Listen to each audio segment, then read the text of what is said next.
आज हम देखेंगे रंगों के नाम उर्दू में। इसे कहते हैं लाल। लाल लाल लाल इसे उर्दू में सुर्ख भी कहते हैं और लाल भी। पीला पीला इसे कहते हैं पीला। नीला नीला इसे कहते हैं नीला।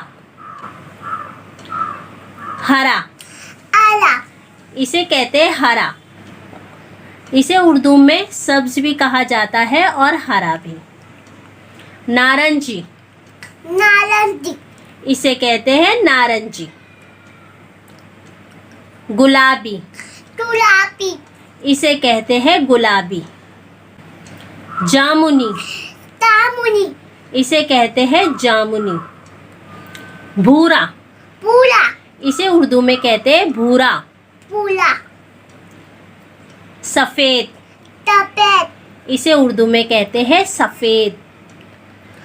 काला काला इसे उर्दू में काला भी कहते हैं और सियाह भी कहते हैं। सुरमई सुरमई इसे उर्दू में कहते हैं सुरमई।